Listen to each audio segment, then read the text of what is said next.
অনুরোধ করেছি এবং আমরা চেয়েছি যে তারা যেন সেটা আমাদের যেটা প্রতীক, সেই প্রতীক বিতরণের পরেই যেন দেওয়া হয়, অর্থাৎ সঠিকভাবে একটা পোস্টাল ব্যালট আমরা যেভাবে ভোট দেই সেইভাবে যেন সেই পোস্টাল ব্যালটও ব্যবস্থা করা হয়।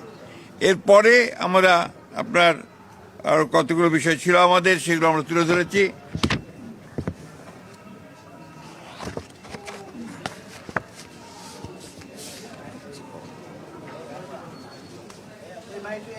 এনআইডি বিকাশ নম্বর, মোবাইল নম্বর সংগ্রহ। জামাতে নির্বাচনী কর্মীরা বাড়ি বাড়ি গিয়ে এনআইডির কপি, বিকাশ নম্বর, মোবাইল নম্বর সংগ্রহ করছে, যা ব্যক্তিগত গোপনীয়তা ভঙ্গ, ক্রিমিনাল অফেন্স। এই বিষয়ে আমরা ইতিপূর্বে আচরণ বিধি ভঙ্গের আপত্তি জানিয়েছি। এই বিষয়ে জরুরি পদক্ষেপ গ্রহণ করা বলে আমরা প্রয়োজন বলে আমরা মনে করেছি এবং সেটা তাদের আহ্বান জানিয়েছি। লেভেল প্লেইং ফিল্ডে বাংলাদেশ জাতীয় দল বিএনপি আসন্ন জাতীয় সংসদ নির্বাচনে সুষ্ঠু, অবাধ, অংশগ্রহণমূলক, গ্রহণযোগ্য করার জন্য লেভেল প্লেইং ফিল্ডে বিশ্বাসী। এই জন্য আমাদের দলের চেয়ারম্যান ব্যক্তিগত সফর বাতিল করেছেন, অথচ বিভিন্ন রাজনৈতিক দলের দলীয় প্রধান সহ অন্যান্য গুরুত্বপূর্ণ ব্যক্তিরা প্রতিনিয়ত আচরণবিধি ভঙ্গ করে দলীয় প্রচারণা চালাচ্ছে। এই বিষয়ে আমরা জরুরি ব্যবস্থা গ্রহণ করার জন্য অনুরোধ জানিয়েছি।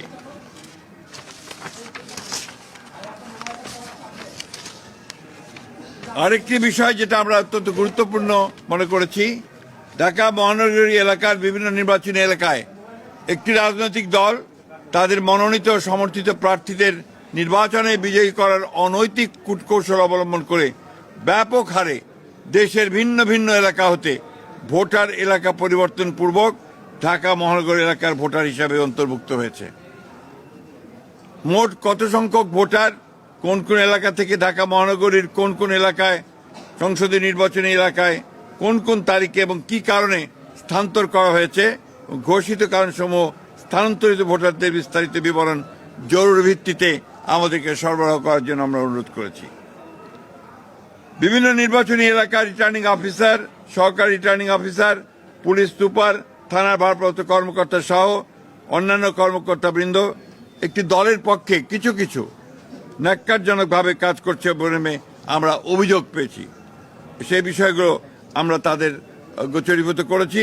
সুষ্ঠু, অবাধ ও গ্রহণযোগ্য নির্বাচনের স্বার্থে তদন্ত গ্রহণপূর্বক তাদেরকে প্রত্যাহার করার জন্য আমরা অনুরোধ জানিয়েছি। দরকার নেই। নির্বাচন কমিশনের কতিপয় সিনিয়র কর্মকর্তা সহ কয়েকজনের বিরুদ্ধে আমরা অভিযোগ পেয়েছি যে তারা কোনো একটি নির্দিষ্ট দলের পক্ষে কাজ করছেন। আমরা সে বিষয়ে ব্যবস্থা গ্রহণ করার জন্য তাদেরকে অনুরোধ করেছি।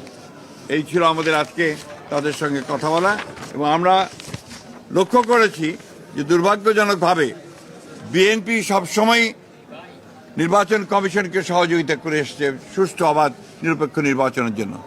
দুর্ভাগ্যজনকভাবে কতগুলো বিষয় আমরা লক্ষ্য করছি যে পক্ষপাতমূলক ব্যবস্থা গ্রহণ করা হচ্ছে এবং সেই ক্ষেত্রে কিছুটা বায়াস একটা অ্যাটিটিউড আমরা লক্ষ্য করছি। আমরা সেটাকে পরিত্যাগ করে সম্পূর্ণ নিরপেক্ষভাবে কাজ করার জন্য তাদেরকে অনুরোধ জানিয়েছি। Thank you.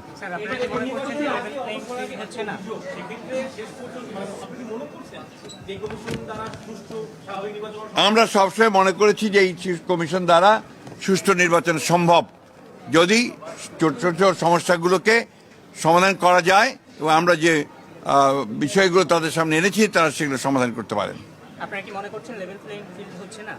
আমরা মনে করছি লেভেল প্লেইং ফিল্ডের চেষ্টা তাদের আছে, ছোটখাটো কিছু ত্রুটি আছে, সেগুলো তারা ঠিক করে দিতে পারবেন বলে আমরা বিশ্বাস করি।